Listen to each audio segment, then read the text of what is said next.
flu is back making headlines. A lot of consumer concern about avian flu. H5N1, avian influenza, a.k.a. bird flu. Federal officials are expanding bird flu testing as outbreaks continue to pop up. The largest supplier of eggs in the U.S. has halted production after some of its chickens at a Texas plant tested positive for bird flu.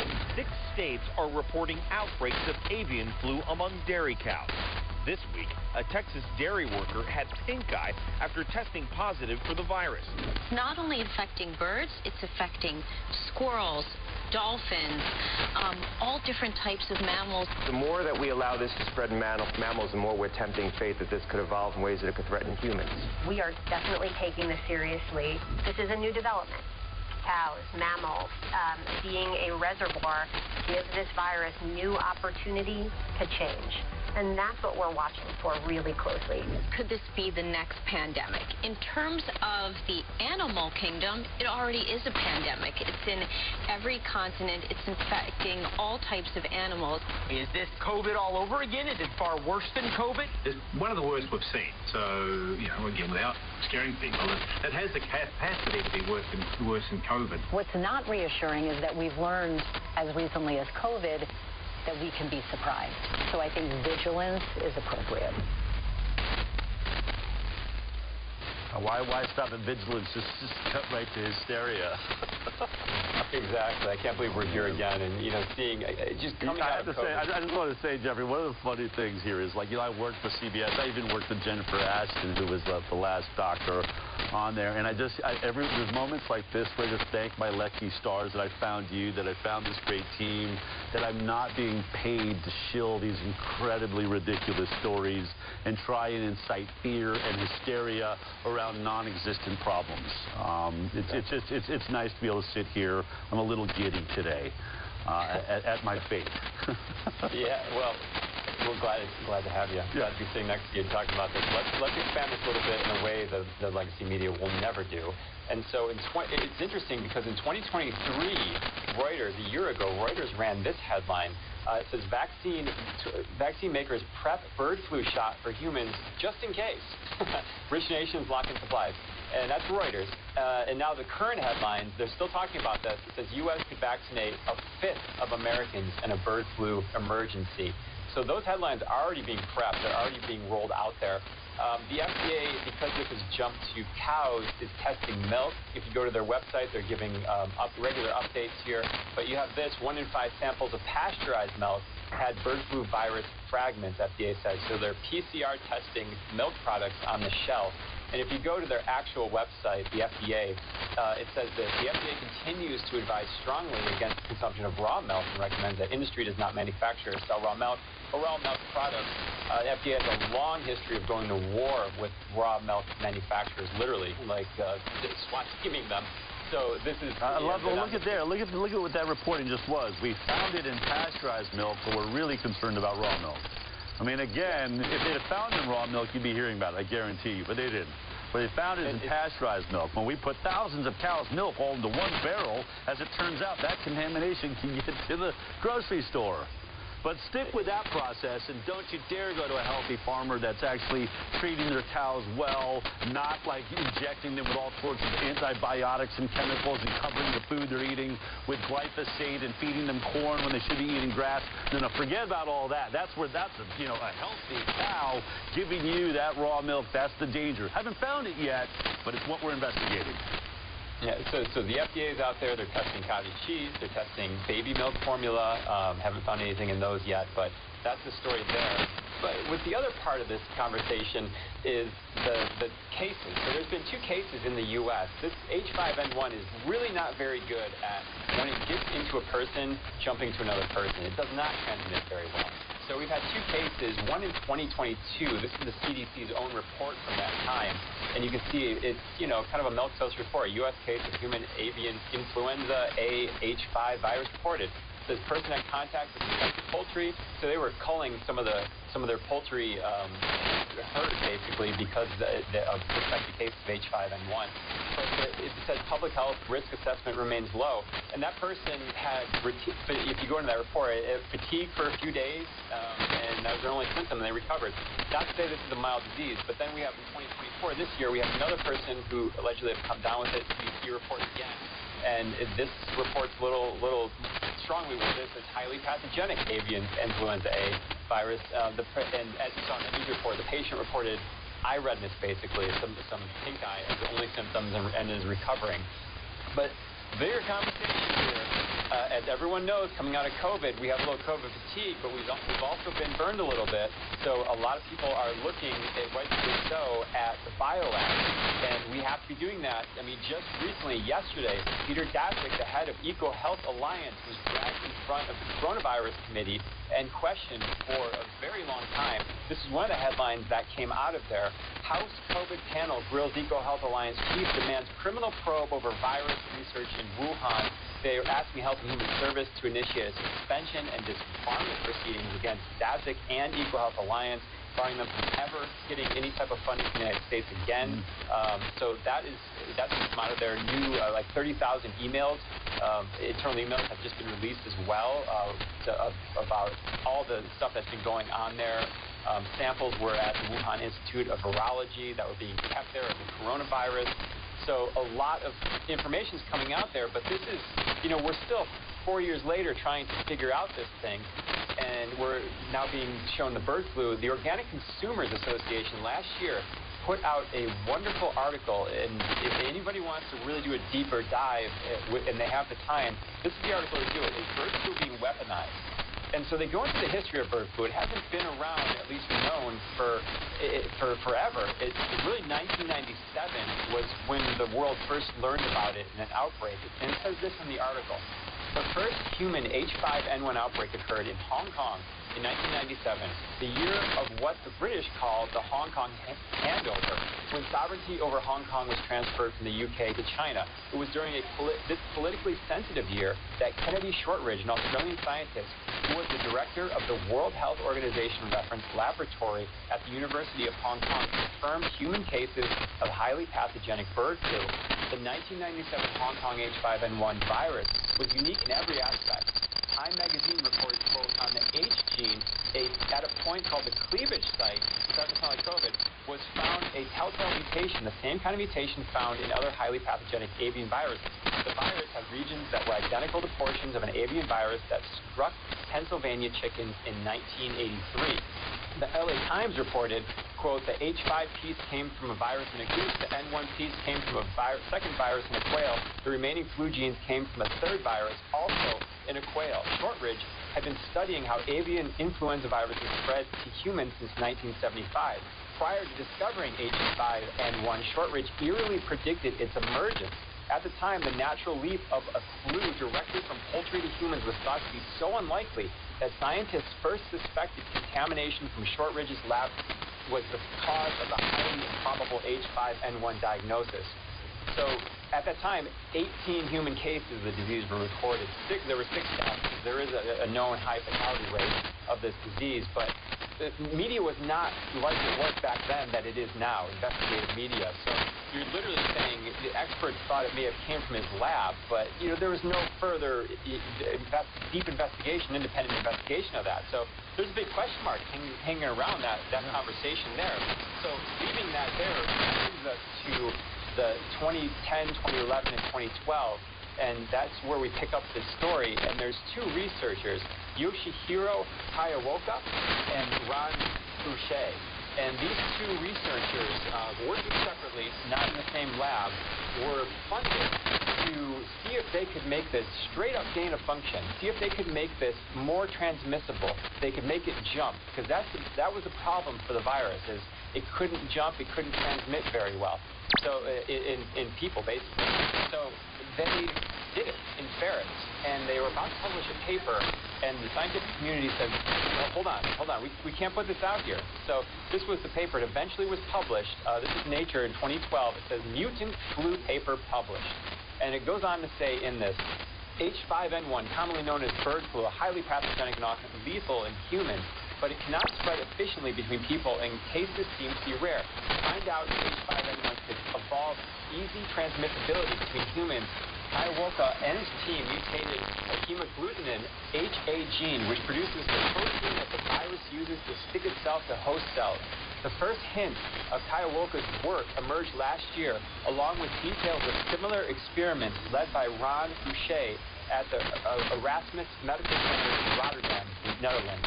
However, the U.S. National Science Advisory Board for Biosecurity, NSABB, an independent government advisory board, recommended in December 2011 that both papers should be censored before publication, citing concerns that the strains could be used by bioterrorists or that untrammeled proliferation of the work would raise the risk of an accidental release from a lab. Still a problem.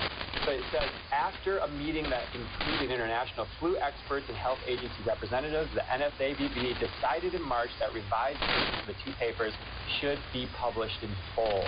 And that is what happened. And you think, who would do this? Why would you do this? Who's funding this? Well, get ready, because we look at the work, we look at the actual studies that led to those two papers being published. And here's the work. This is Kiowoka's work. You look at the name of the study, Pandemic Potential of H5N1 Influenza Viruses, and you look at the funding, who's funding this. Well, we have NIAID to a tune of over $500,000. That's Anthony Fauci's organization. Anthony Fauci himself is at basically the root of this. And then we have Ron Boucher's funding, and his study was airborne transmission of influenza A H5N1 virus in ferrets, which they were successfully able to do that. And his work, it says in this article at the end, this work was financed through NIAID, NIH contracts, and there's a whole bunch of letters there. So Fauci and Gates, too, is a part of this. They've figured out how to get scientists to basically do biological weapons research, with a clear conscience, by saying, look, there's pathogens that don't really affect humans too much, so let's use some genetic engineering to find out how we can infect humans a whole lot.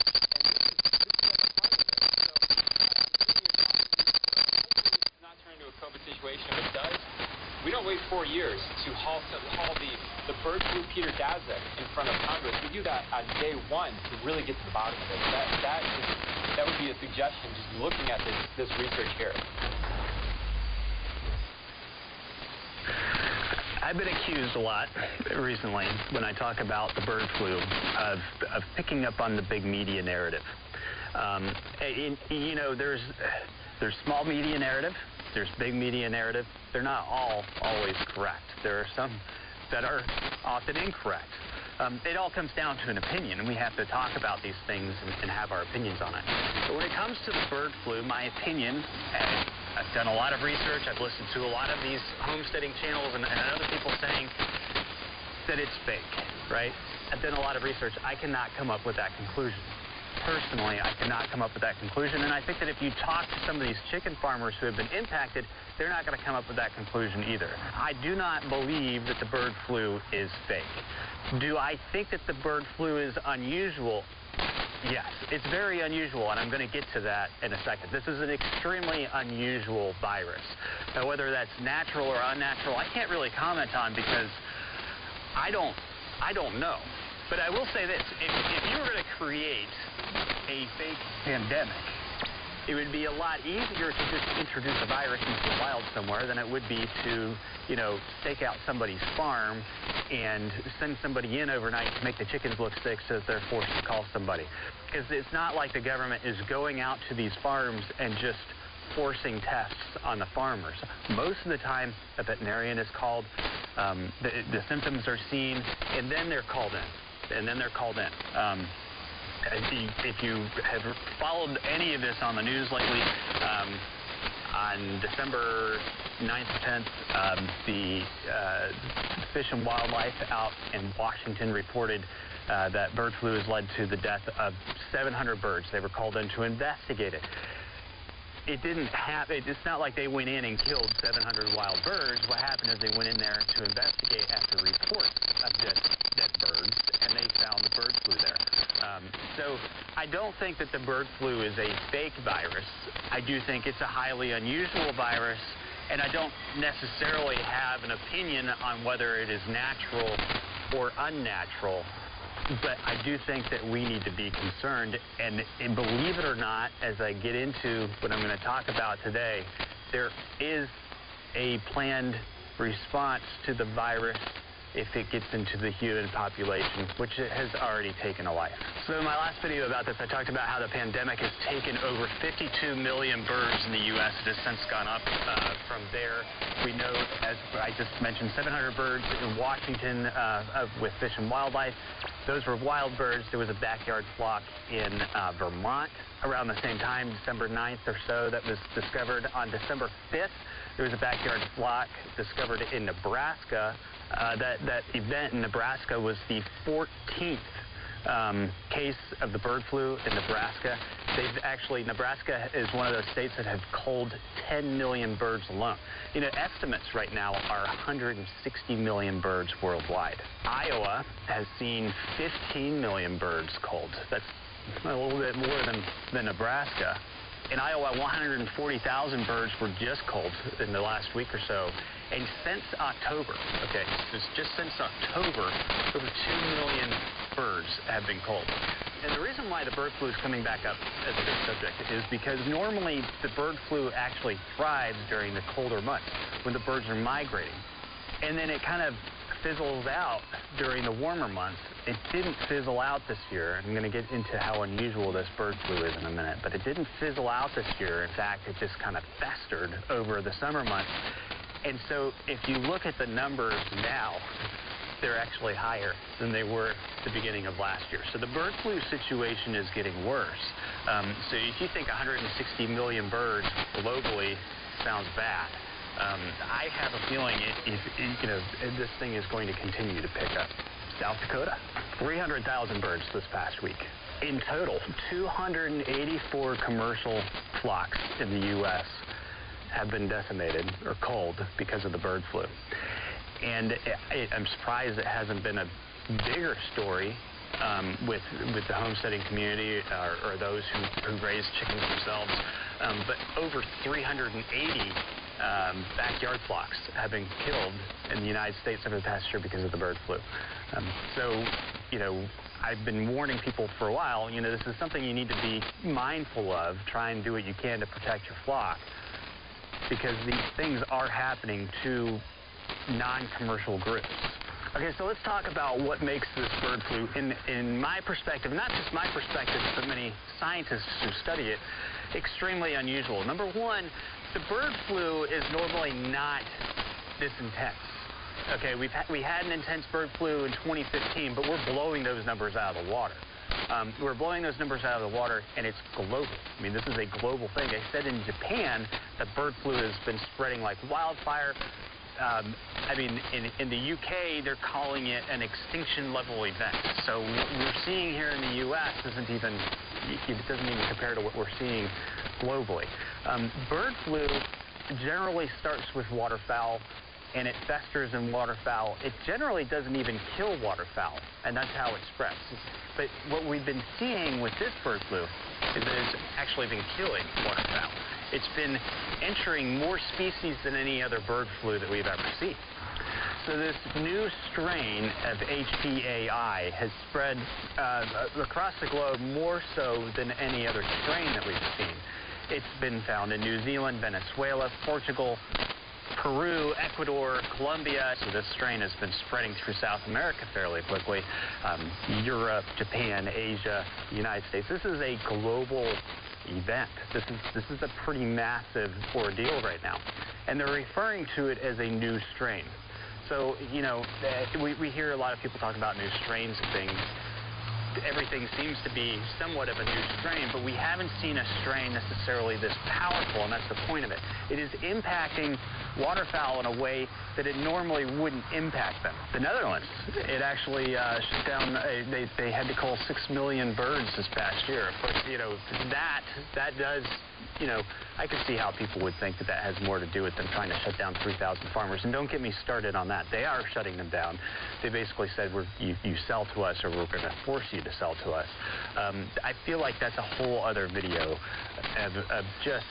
I don't know. I don't understand these food hubs and how they're supposed to work or how they're supposed to benefit anybody. But the Netherlands shutting down farmers in the Netherlands is just adding to global food insecurity, since the Netherlands is the largest producer of meat and dairy in Europe. I'm really not sure if people really wrap their brain around that one or what's going on there. But the other food hub that I can think of, and when I'm talking about food hubs, I'm talking about these new that group food hubs with Sri Lanka. And Sri Lanka, I mean, back to the bird flu. According to the Hakai magazine of Coastal Science and Societies, seabirds shouldn't die from the flu. The type of influenza virus that infects birds, known as influenza A or bird flu, is traditionally mild. Most birds don't show any sign of sickness. Its natural habitat is within digestive systems of seabirds and waterfowl. That's its natural habitat, such as ducks and geese. It spreads through bodily fluids and fecal matter in the water. It's a natural part of wetland and coastal ecosystems. But this outbreak has killed thousands of seabirds. It's impacted 80 different species of birds. It has also survived through the summer, a season usually free from influenza in the northern hemisphere, and it jumps into mammals, an entirely new host. And it's true. There was recently a bird flu outbreak on a mink farm in Spain. So the bird flu has obviously been able to, this particular strain, which is an unusual strain, as you just heard, this particular strain has been able to jump into mammals and infect mink farms.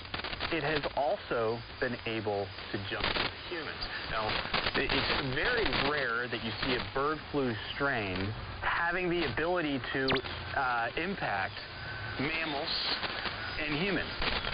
But this particular strain has not only infected an entire mink farm, which are mammals, but it has actually killed a woman in her 30s in China. On December 2nd, it killed a 38-year-old woman in China. It shouldn't surprise you, given this information, that the Scientific Pandemic Influenza Group on Modeling, SPIM, is understood to be standing ready to produce forecasts on the impact of bird flu on humans. SPIM is a subcommittee of the Scientific Advisory Group for Emergencies, SAGE, which has provided recommendations to the government throughout the COVID-19 pandemic. A scientific advisor to the government said there is a lot going on behind the scenes gearing up for any possible avian flu issues. A lot. They're planning on this. The wheels are spinning already. Official figures from World Health Organization show there have been 868 cases of human infection with the avian flu virus over the past 20 years. While variants of the virus had a mortality rate in people of around 60%, the current variant is understood to have a lower rate of between 20% and 40%. But this compares to a death rate during the peak of COVID-19 infections of just 2%. And I believe it's a much higher death rate than what we've seen from side effects. My point is I have looked at this thing.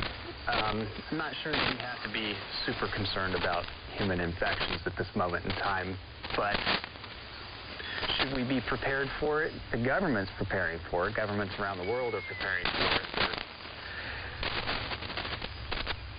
They're ahead of the game when it comes to that. So my point is that I don't think that this bird flu is necessarily fake. I think that there is a flu strain out there, a highly unusual one that's impacting more birds than it ever has, lasting through the seasons longer than it ever has, and it has been able to impact and spread through a mammal population, the mink farm, it has also had an impact on somebody in China. China's always the first ones to get affected by this type of stuff. When it comes to this bird flu, I have not found any evidence to suggest that this is fake, that the flu strain doesn't exist, that it's not actually having an impact anywhere. What I have seen, and what I was explaining to you in this video, is that this is a highly unusual bird flu. It's infecting more birds than it normally would. It's killing birds that it normally would naturally have a habitat in. It wouldn't kill its host. This bird flu has been spreading all over the globe, in areas of the globe, South America, where it doesn't normally spread. It has been impacting entire mammal populations. For it to spread through an entire mink farm says that this bird flu, if it is contracted by a mammal, is contagious. And, you know, again, it has also impacted one 38-year-old woman in southeastern China. So it has actually impacted somebody. I mean, I think that this is something to seriously pay attention to and be prepared for. You know, as we saw what happened with the COVID-19 pandemic, when things start to spread, it doesn't take long for governments to put action plans into place. And they're already planning on a potential outbreak in the human population. Now, how does that work? Well, they don't have a vaccine for the avian flu. And I'm sure that, you know, they'll try and come up with something. But the point is that, you know, they've already got contingencies that they're putting into place. How do we slow this down? It would be treated much differently than COVID, because you're talking about 2% fatality rate versus 20 or up to 60% fatality rate. I think there's more to this than just calling it a fake pandemic. I think that everybody needs to be aware of it. People need to be aware of how their birds are doing and pay attention to what's going on. I would not touch the birds with your hands if something happens to it. And actually, Fish and Wildlife has been warning people not to touch the birds. I mean, this is a situation that we know has been able to get into mammals and human populations. And I'm not saying this to scare you. Whether or not it's natural or unnatural, I cannot tell you, other than the fact that it is unusual. I don't think it matters to 160 million birds whether it was natural or unnatural. I don't think it matters to the impacts on our food supply whether it was natural or unnatural. I mean, you know, pointing fingers at somebody for something at this point in time doesn't matter, because the damage is done, and this thing is spreading and it's moving quickly, and it's festering. Because it was able to fester the way it was and stay as strong as it was during the summer months, it's going to get a lot worse as we go through the winter months. This is when it normally spreads. And next year, believe me, next year the impacts of this thing are going to be worse. If you can imagine it, they're going to be worse than they were this year. And I did a similar video last year where I kind of explained, I ran the numbers on it. We were only at about 25 million birds, 15 or 20 million birds at the end of winter last year. We've done several million birds in the past couple weeks. So unusual? Yes, very unusual. Extremely unusual. Should you be paying attention to it? Absolutely. I do not think it is wise to look at this and say it's fake. Sorry, I just don't. Another pandemic preceded by gain-of-function research to increase virus transmissibility. The research again being financed and initiated by Foresight ESAC and the EcoHealth Alliance, and coincidentally with another crucial election on the horizon. However, I'm sure it's all just a conspiracy theory. You've been listening to the voice of the Sons of Liberty. We wish you peace, strength and discernment in these troubled times. Where we go one, we go all.